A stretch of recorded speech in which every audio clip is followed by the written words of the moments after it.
Puji nama Tuhan, Shalom, selamat pagi Bapak Ibu semuanya. Bagaimana kabar Bapak Ibu semuanya, sehat ya? Oh, lemas banget ya Bapak Ibu ya. Saya percaya keadaan kita semuanya baik, sehat, bergairah. Tetap bergairah di dalam Tuhan, amin Bapak Ibu ya. Ya. Nah, kita mau belajar Bapak Ibu, kita mau belajar bersama-sama. Kita mau menangkap Bapak Ibu ya, apa sih yang Tuhan mau sampaikan, apa sih yang Tuhan mau ajarkan kepada setiap kita berkaitan pesannya dalam minggu ini. Pesannya sederhana tapi menggigit Bapak Ibu ya. Ini pesannya Bapak Ibu ya, jangan biarkan musuh menipumu. Wow. Jangan biarkan musuh menipumu. Tertipu itu sesuatu yang tidak menyenangkan, betul ya Bapak Ibu ya? Ya. Kena tipu itu sesuatu yang sangat tidak menyenangkan di dalam kehidupan setiap kita, orang-orang percaya. Ya. Nah, kalau kita melihat pesan yang datang kepada setiap kita Bapak Ibu, ini sebuah peringatan ya. Kalau kita belajar yang lalu-lalu, ini berturut-turut Tuhan berikan peringatan demi peringatan kepada setiap kita. Ya. Jangan membiarkan musuh menipu. Jangan menggunakan mata yang salah dalam memandang. Ya. Jangan mengalahkan situasi dan keadaan atau orang lain di dalam kehidupan setiap kita. Ini berturut-turut berkesinambungan datang kepada setiap kita. Peringatan demi peringatan, artinya sangat penting hal-hal yang Tuhan sampaikan ini kepada setiap kita Bapak Ibu ya. Ya, supaya kehidupan kita tetap dalam kewaspadaan yang penuh. Ya, selalu berhati-hati, berawas-awas dalam keadaan apapun dalam kehidupan setiap kita. Ya, kalau kita melihat pesan Tuhan ini Bapak Ibu, ini tanpa kecuali baik itu berlaku kepada anak-anak dan juga kepada orang-orang dewasa. Kadang kalau kita melihat ada waktu-waktu yang penting yang terlewatkan begitu saja karena ada orang-orang yang menghabiskan waktunya hal yang tidak terlalu penting. Contoh yang saya ambil Bapak Ibu adalah kalau kita memperhatikan sekarang orang suka main game berjam-jam loh. Ya. Itu kan menghabiskan waktu yang gak perlu gitu. Itu bukan sekedar 1 jam 2 jam, itu bisa sampai sepanjang hari. Duduk di depan komputer Bapak itu main game, saya lihat pikir, saya itu menegur adik saya Bapak Ibu ya. Jangan sampai kamu kerja sambil main game, saya pikir ini konyol saya bilang gitu ya. Ngabisin waktu. Gak ada waktu untuk ngobrol, main game terus. Ya. Ya. Ada orang-orang menghabiskan waktunya nonton Netflix Bapak Ibu ya. Ya. Ya, apalagi film-film Korea berepisode Bapak Ibu. Bukan sampai 3 episode, bisa sampai 21, bahkan lebih. Itu ditonton aja. Ya, artinya dapat apa sih gitu maksudnya? Kesenangan. Ya. Saya pikir gak menambah apapun dalam kehidupan setiap kita. Ya. Ya, kadang-kadang ada waktu-waktu yang sangat penting terabaikan di dalam kehidupan setiap kita dalam hal membangun hidup. Dalam hal membangun keintiman mungkin dengan Tuhan. Ya. Ada orang-orang tidak peduli, tidak memperhatikan waktu-waktu yang dibangun, waktu-waktu yang terlewat begitu saja. Ya. Makanya Tuhan sampai ingatkan hati-hati, jangan sampai kita tertipu dengan si musuh. Ya, karena tidak menyenangkan, tertipu itu tidak menyenangkan, tertipu itu merugikan kita. Betul ya Bapak Ibu ya? Itu sangat merugikan. Ya, pertanyaannya gini, mengapa sampai Tuhan memberikan pesan ini kan kepada setiap kita? Ini yang perlu kita harus jawab Bapak Ibu ya. Dikatakan jangan biarkan musuh menipumu. Karena Tuhan tahu. Tuhan sangat tahu si musuh itu gigih Bapak Ibu. Si musuh itu tidak tinggal diam. Pak Ishak sudah jabarkan kemarin. Ya, iblis menunggu-nunggu waktu yang baik. Coba. Kalau kita abai dengan tidak memperhatikan waktu-waktu yang kita bangun di dalam kehidupan setiap kita. Si musuh sangat mudah untuk mengecoh kehidupan setiap kita. Ya kan? Kan kita gak bisa mendapatkan jawaban lewat tontonan yang kita lihat kan. Gak bisa, gak akan bisa menolong setiap kita. Ya. Makanya Tuhan sampaikan jangan biarkan. Kalau kita biarkan, kita selesai Pak, Bu. Kita akan dikerjain sama si musuh ini. Ya. Dengan segala tipu muslihat yang dia lakukan Bapak Ibu. Dengan cara-cara mungkin tanpa terbaca, tanpa kita anggap sesuatu yang membahayakan. Itu cara-cara si musuh bukan lagi sesuatu, oh saya mau menipu nih, enggak gitu. Kadang-kadang sesuatu yang halus. Ya kalau saya bahasakan kadang-kadang dengan bahasa yang rengek-rengek gitu ya. Akibatnya muncul sentuhan. Ya terjebaklah seperti itu Bapak Ibu ya. Nah dan Tuhan mau kita belajar Bapak Ibu lewat satu dasar firman Tuhan yang sangat luar biasa ya. Ini dasarnya Bapak Ibu ya. Yosua pasal 9 ayat 3 sampai 4. Ini kalau kita melihat ayat ini Bapak Ibu, Yosua dan bangsa Israel terkecoh oleh permainan si musuh. Ya kita lihat Bapak Ibu, Yosua pasal 9 ayat 3 sampai 4 dikatakan gini. Tetapi ketika terdengar kepada penduduk negeri Gibeon apa yang dilakukan Yosua terhadap Yeriko dan Ai, maka mereka pun bertindak dengan memakai akal. Mereka pergi menyediakan bekal, mengambil karung yang buruk-buruk untuk dimuatkan ke atas keledai mereka, dan kirbat anggur yang buruk-buruk, semua buruk-buruk, yang robek dan dijahit kembali. Apa yang kalau kita lihat dalam satu perikop ini Bapak Ibu, apa sih yang kita mau lihat bersama-sama di sini? Permainan apa yang musuh lakukan sehingga umat-umat Tuhan begitu terkecoh? Ya. Yang seharusnya Gibeon itu harus dimusnahkan. Tetapi kalau kita melihat dalam perikop ini, menjadi apa ya? Mengikat suatu perjanjian yang nggak penting sebetulnya. Ya. Menjadi teman, bayangkan menjadi sahabat, menjadi rekan, musuh jadi teman kan sesuatu yang aneh gitu ya. Padahal kalau kita melihat Bapak Ibu ya, Yosua pasal 10 ya, ayat 2 ya, coba kita lihat. Saya pikir keputusan yang diambil Yosua ini keputusan yang sangat-sangat salah Bapak Ibu ya. Coba kita lihat Yosua pasal 10 ayat 2. Itu tentang gambaran kondisi yang sesungguhnya orang Gibeon Bapak Ibu. Apa yang Alkitab katakan? Dikatakan, maka sangat takutlah orang sebab Gibeon itu kota yang besar. Bahkan lebih besar daripada apa? Dari Ai. Ini nih kalimat belakangnya ini mantap nih. Semua orangnya apa? Pahlawan loh. Ini Alkitab ngomong loh. Artinya Yosua dan orang-orang Israel terjebak permainan-permainan palsu yang dilakukan orang Gibeon. Ini aslinya mereka. Dikatakan semua orangnya adalah pahlawan. Bahkan kotanya dikatakan kota kerajaan lebih besar daripada kota Ai. Yang barusan juga digempur sama orang-orang Israel dan Yosua. Datang meringis-ringis. Memperlihatkan sesuatu ya kayak dalam kekurangan. Akhirnya tanpa pertimbangan yang masak-masak, Yosua mengambil keputusan dengan gegabah. Dan pada akhirnya terjadi Alkitab mengatakan persepakatan dengan sebuah perjanjian. Ya kalau persepakatan itu nggak boleh dipermainkan. Namanya udah sepakat itu harus dipegang gitu Bapak Ibu.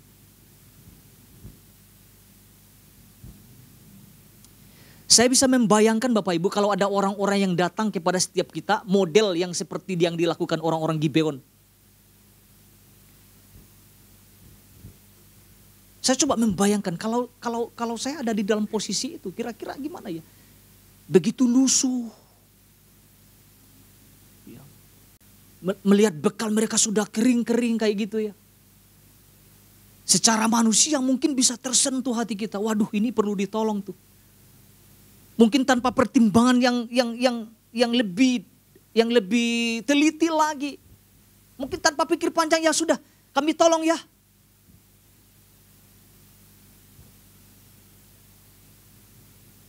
Ya saya pun pernah Bapak Ibu ya, terjebak dengan model-model kayak gini. Ya ampun Tuhan. Ya nanti saya sampaikan Bapak Ibu ya. Ya ketika Tuhan memberikan pesan ini, hati-hati terhadap musuh. Ternyata permainannya begitu licik. Iya ya. Saya sekilas balik, iya saya ngalamin ini nih. Dan ini Tuhan ingatkan kita di dalam inti pesannya. Dan Tuhan tekankan ini kepada setiap kita. Ya saya akan bacakan buat setiap kita Bapak Ibu. Saya tidak akan semua saya bacakan ya. Bagian-bagian awalnya saja. Dikatakan gini. Melalui pesannya ini Tuhan mau kita sebagai orang percaya selalu dalam keadaan waspada. Dikatakan dalam keadaan, selalu dalam keadaan waspada. Bukan sekedar waspada secara jasmani saja. Namun juga harus waspada sekaligus cerdik secara spiritualitas juga. Wow. Jangan sampai kita sebagai anak-anak Tuhan tidak membangun diri. Jangan sampai kehidupan spiritualitas kita nol. Sekedar ke gereja, sekedar membangun kehidupan bersama dengan Tuhan. Selanjutnya dikatakan kecerdasan spiritual harus senantiasa terjaga. Bayangkan Bapak Ibu ya.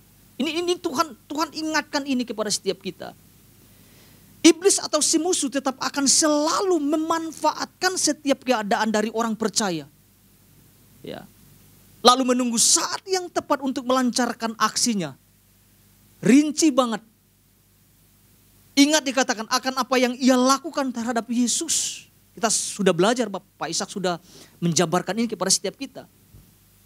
Setelah ia gagal, ia mundur daripada Yesus, namun ia menunggu waktu yang baik. Ini kan mengerikan Bapak Ibu ya. Kalau keadaan kita sebagai anak-anak Tuhan tidak selalu dalam keadaan kewaspadaan. Ya. Begitu ada sedikit peluang, selesai. Sedikit ada celah, habis kita dikerjain. Tapi saya percaya hari demi hari kita selalu membangun hidup kita bersama dengan Kristus Bapak Ibu. Ya, sehingga kita tidak mudah tertipu loh. Karena tertipu itu sangat menyebalkan. Ya saya masih ingat orang-orang yang menyebalkan di dalam hidup saya. Aduh ampun Tuhan, minta uang terus Bapak Ibu. Ya. Intinya kan Tuhan ingatkan ini kita selalu waspada. Secara cepat Bapak Ibu ya, Pak Ishak sampaikan dua hal. Apa yang harus kita lakukan untuk mengantisipasi segala tipu muslihat musuh yang akan mencoba menyelusup masuk. Yang pertama, Pak Ishak sampaikan sadari dan bangun sisi lemah kita atau wilayah mana kita sering membuka celah. Artinya kita nggak boleh lagi bermain-main dengan wilayah ini Bapak Ibu. Ada kelemahan-kelemahan dalam diri kita, jangan bermain-main di situ. Yang kedua, sadari bahwa ada yang lebih penting dari sekedar yang terlihat oleh mata jasmani.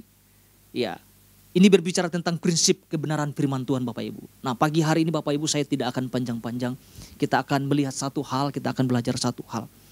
Apalagi yang sama-sama kita tangkap Bapak Ibu ya. Sadari bahwa kita perlu meminta hikmat Allah dalam hidup kita setiap waktu.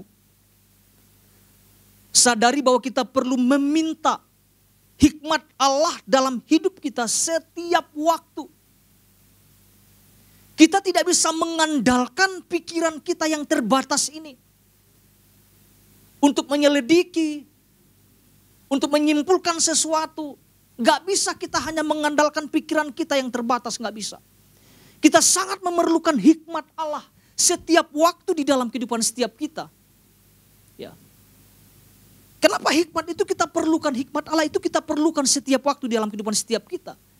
Dalam hal mengambil keputusan kita perlu hikmat.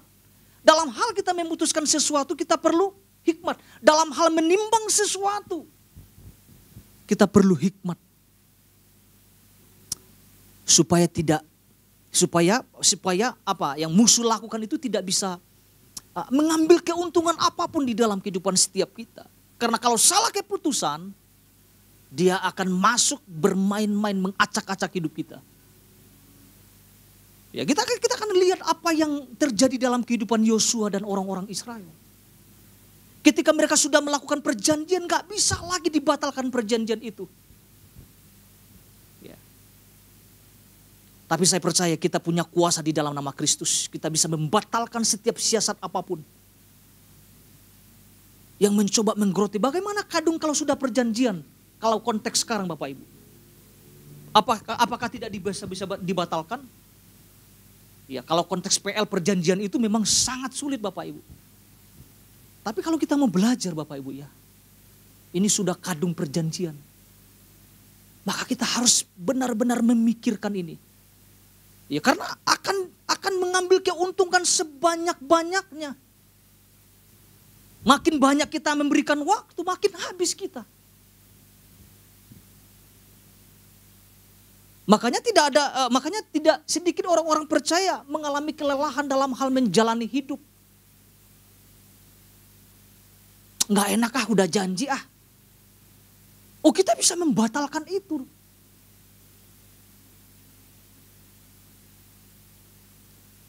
Saya ketika Pak Ishak sampaikan tentang dalam hal pasangan ya, kadung udah kasihan. Itu memang susah kalau udah diberkati, memang susah kita pisah ya enggak. Tapi bayangkan kita hidup, bukan kita Bapak Ibu. Bayangkan orang-orang yang melakukan perjanjian itu sehidup semati.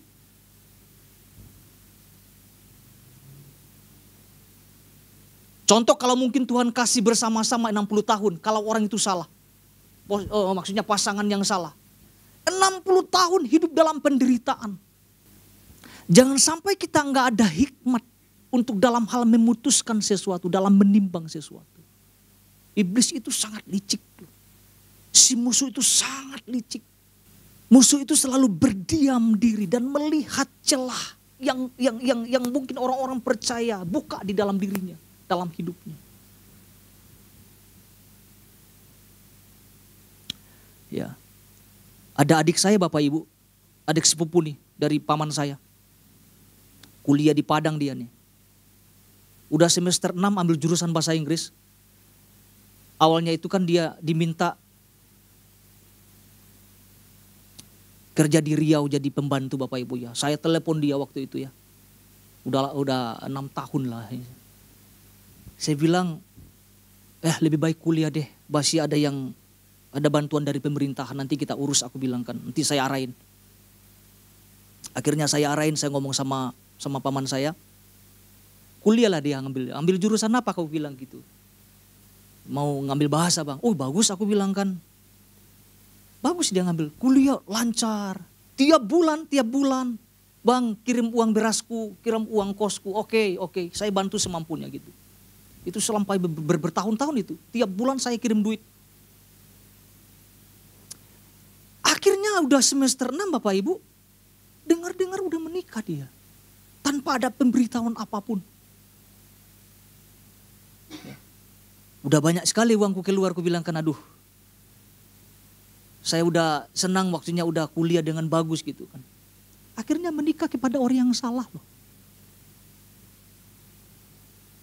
Sama berbeda dengan iman yang selama ini dia bangun.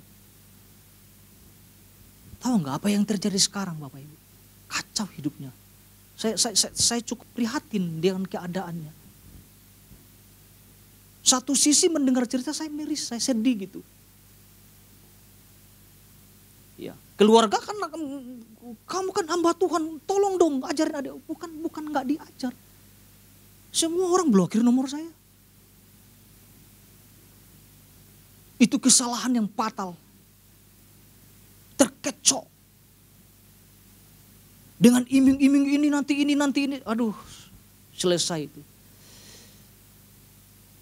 Sampai sekarang lagi berjuang itu terus bisa komunikasi, kasih pandangan lagi. Masih ajarkan tentang firman Tuhan. Udah nggak bisa masuk. Bahkan maaf kata kasarnya Bapak Ibu ya. Kalau di kampung kami kan makannya itu kan yang haram-haram gitu ya menurut pandangan mereka. Kadang-kadang gak mau campur-campur. Saya pikir terlalu banget saya pikir. Di rumah sendiri loh. Orang tua pun di kampung gak bisa ngapa-ngapain. Ya udah, itu pilihan adikmu. Begitu ada celah, iblis masuk menghancurkan semuanya. Seketika.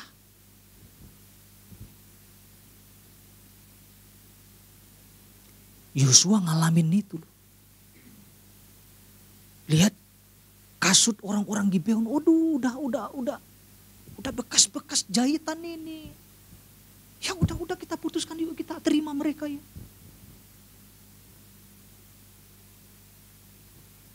Dan apa yang terjadi? Ketika mereka perjanjian, Yosua dan bangsa Israel harus menghidupi orang-orang itu, melindungi. Bayangkan kan nggak perlu harus dilindungi, jadi orang yang dilindungin gitu. Terlihat sepele gitu kan. Akhirnya apa coba? Gibeon masuk dalam kehidupan orang-orang Israel. Dipekerjakan, hidup tenang, gak ada tantangan lagi. Musuh gak bisa sentuh karena mereka tahu ini umat-umat Tuhan ini. Orang-orang Israel pilihan Tuhan. Tuhan selalu berperkara, memberikan kemenangan kepada bangsa ini. Wah, kita aman, sudah aman, ini udah aman. Bayangkan musuh loh bisa masuk di dalam rumah. Saya percayalah Bapak Ibu, di setiap rumah kita, dalam rumah tangga, nggak ada musuh yang kita biarkan bisa masuk. Betul nggak Bapak Ibu? Sepakat nggak? Nggak ada. Orang musuh masuk ke rumah kita itu diusir gitu. Tapi ini masuk loh.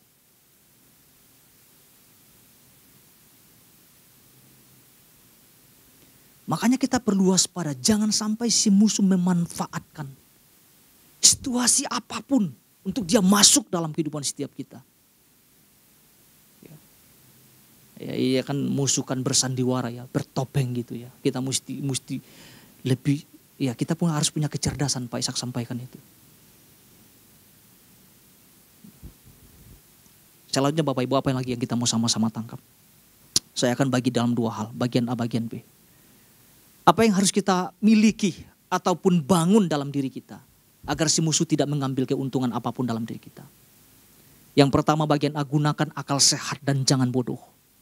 Pak Ishak sudah singgung tentang kebodohan kemarin. Gunakan akal sehat dan jangan bodoh. Ini sedikit agak kasar ya Bapak Ibu ya. Tapi ini penting buat setiap kita Bapak Ibu ya. Di dalam Efesus pasal 5 ayat 17 dikatakan gini. Efesus pasal 5 ayat 17. Sebab itu janganlah kamu bodoh dikatakan. Tetapi usahakanlah dikatakan.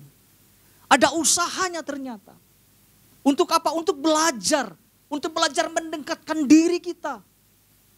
Kepada siapa? Kepada Tuhan. Ya. Kan kalau kita kembali kepada dasar ayat kita kan. Orang Gibeon itu menggunakan akal loh. Tapi akal apa? Akal busuk. Kalau musuh menggunakan akal busuk, maka kita harus menggunakan akal sehat. Dalam berpikir, dalam hal menimbang sesuatu. Jangan menggunakan akal busuk lagi, kita akan tertipu. Gunakan akal sehat. Akal sehat ini mesti dibangun di dalam kehidupan setiap kita sebagai anak-anak Tuhan. Artinya kita perlu belajar lagi terus menerus. Ya. Saya coba melihat apa arti kata akal sehat Bapak Ibu. Itu sederhana ternyata artinya. Akal sehat adalah kemampuan untuk berpikir jernih. Wow, sederhana. Kemampuan untuk berpikir jernih dan membedakan yang benar dan salah. Untuk bisa membedakan yang baik, yang buruk. Mana yang buruk. Akal sehat juga diartikan sebagai kemampuan untuk memilih. Bertindak. Dalam memutuskan sesuatu dengan tepat. Nah itu tuh. Dalam hal kita menilai sesuatu. Itu diperlukan akal sehat. Di dalam Yosua pasal 9 ayat 4a dikatakan, maka mereka pun orang-orang Gibeon bertindak dengan memakai akal.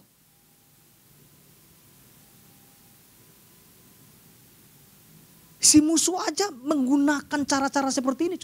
Si musuh itu menggunakan topeng, sandiwara, berpura-pura, kepura-puraan.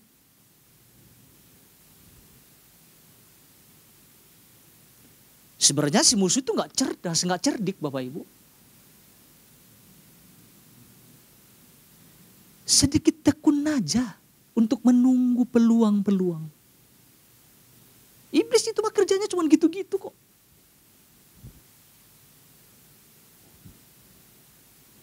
Tapi kalau kita berpikir sehat, ya kelihatan cerdas ya, cerdik ya. Jadi jangan sampai Bapak Ibu. Jangan sampai kita tidak membangun itu.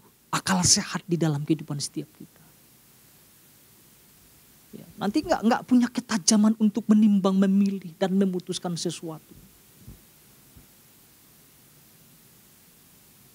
Kalau kita lihat pendekatan yang terjadi dalam kehidupan Yosua, bukan Yosua itu nggak punya hikmat loh.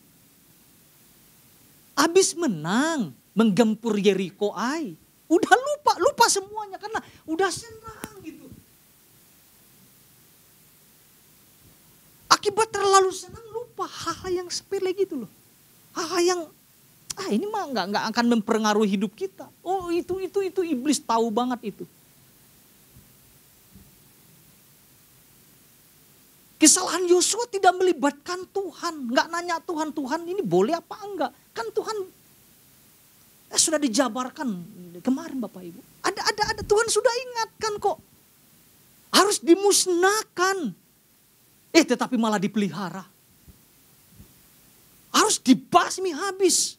Jangan ada yang sisa Tuhan bilang. Masih ada sisa juga. Jadi kita perlu belajar Bapak Ibu. Menambah-nambahkan.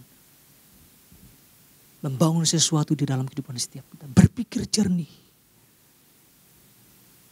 Jangan apa-apa langsung.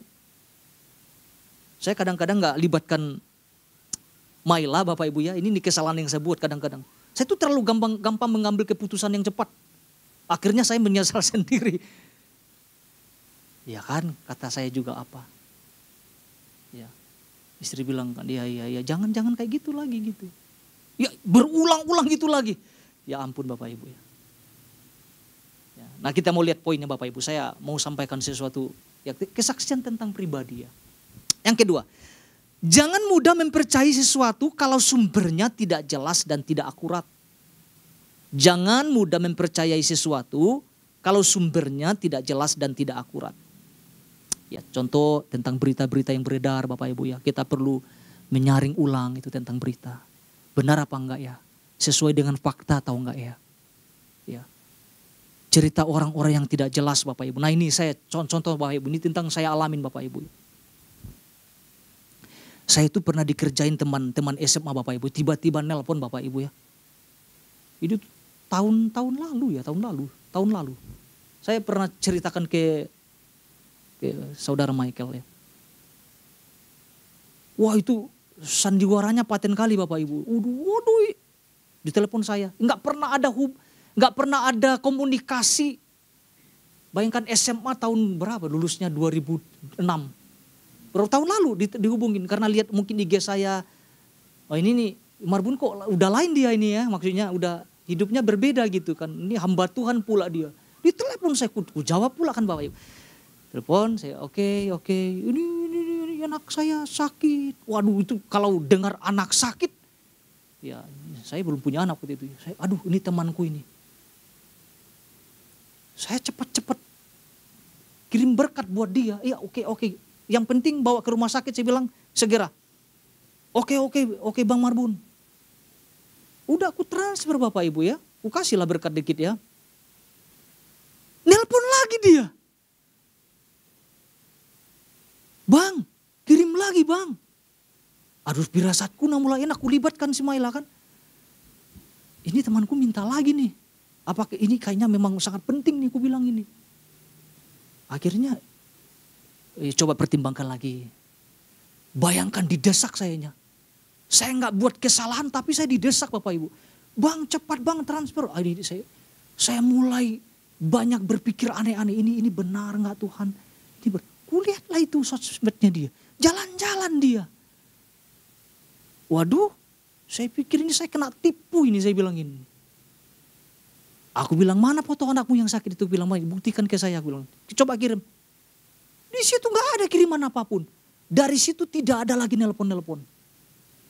Saya ngomong sama Michael, saya kayak kejebak kamu pun katanya. Kena tipu kau katanya. Akhirnya saya belajar sesuatu, iya ya. Kenapa saya terburu-buru menyimpulkan, mengambil keputusan gitu. Harusnya kan nanya secara, oh gimana. Tapi kan siapa yang gak tersentuh mendengar, aduh saya perlu ini. Apalagi kawan lagi Bapak Ibu ya. Lihatlah sosmednya diampun, jalan-jalan pula dia, aku bilang ini. Habis aku dikerjain, untung gak aku kirim kedua kalinya. Kalau aku kirim Bapak Ibu, aduh jangan kayak adik saya dikirim tiap bulan lagi yang menghilang. Ya. Saya coba menghindari tidak ada keluarga berhubungan dengan saya, dikirim 2 orang lagi di rumah ini. Dibikin, saya pikir bisa bernapas, ternyata bikin deg-degan juga. Ya, tapi puji Tuhan Bapak Ibu, maksudnya semua Tuhan baik ya, Tuhan pelihara. Tapi itulah yang saya alami. Kalau kita mendengar berita yang busuk-busuk, gak tahu faktanya, kebenaran yang sebenarnya gitu, kita dimainkan sama si musuh. Itu pekerjaannya ya, bukan orangnya Bapak Ibu ya, teman saya ini. Itu kan pekerjaan iblis, pekerjaan si musuh. Ya, dan akhirnya bukan hanya 1 orang ini loh Bapak Ibu yang lakuin ini ke saya. Ya mungkin karena saya juga posting-posting di IG tentang kehidupan yang maksudnya sesuatu yang kehidupan yang berubah. Orang lihat, wah ini bisa dikerjain kayaknya orang ini orang Kristen, ini hamba Tuhan. Oh gampang kali ditipu ini. Dari saat itu saya mulai belajar. Makanya juga perlu pendamping hidup atau pasangan hidup yang punya ketajaman juga ya, mengingatkan. Kadang ada titik lemah, saya titik lemah gitu Bapak Ibu. Kalau dengar tentang keluarga, pokoknya tentang keluarga berhubungan dengan saya itu gak lama-lama. Ya. Dan itu jangan sampai iblis ngambil keuntungan apapun. Ya. Jadi ketika saya mempercayai, saya juga jadi belajar Tuhan, oke. Gak semua berita-berita itu semua itu benar. Kita mesti rinci lihat itu. Teliti lihat itu. Jangan sampai musuh mengobrak-abrik hidup kita. Kita anggap sesuatu yang penting, itu sebenarnya Tuhan bilang, itu gak penting, kamu lagi dikerjain gitu. Coba kalau kita kembali Bapak Ibu yang dialami Yosua. Yosua 9 ayat 12, ayat 13 dan 22. Ternyata Yosua menyadari setelahnya Bapak Ibu. Coba kita lihat sama-sama Bapak Ibu. Ayat 12, ayat 13 sampai 22. Dan 22, sorry. Dikatakan, inilah roti kami. Masih panas ketika kami bawa sebagai bekal dari rumah pada hari kami berangkat berjalan mendapatkan kamu. Tetapi sekarang lihatlah, telah kering dan tinggal remah-remah belaka. Inilah kirbat-kirbat anggur yang masih baru ketika kami mengisinya. Tetapi lihatlah telah robek. Dan inilah pakaian dan kasut kami, semuanya telah buruk-buruk. Karena perjalanan yang sangat jauh itu. Lalu Yosua memanggil mereka dan berkata kepada mereka demikian. Baru dia nanya, mengapa kamu menipu kami dengan berkata, kami ini tinggal sangat jauh daripada kamu. Padahal kamu dikatakan apa? Diam di tengah-tengah kami. Kok sadarnya setelah, kenapa enggak sadar sebelum kejadian kan gitu? Kan gak tidak sedikit orang-orang percaya terjebak kan dengan rayuan-rayuan kayak gitu kan. Akhirnya aduh kadung udah terjadi gimana ya. Kita sudah habis-habisan dulu.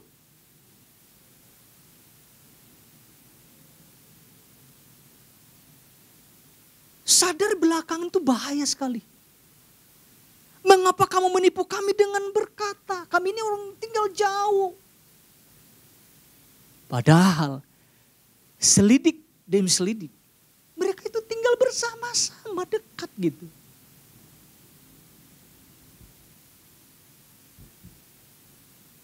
Jadi jangan sampai mempercayai sesuatu yang faktanya nggak jelas gitu, sumbernya nggak jelas gitu.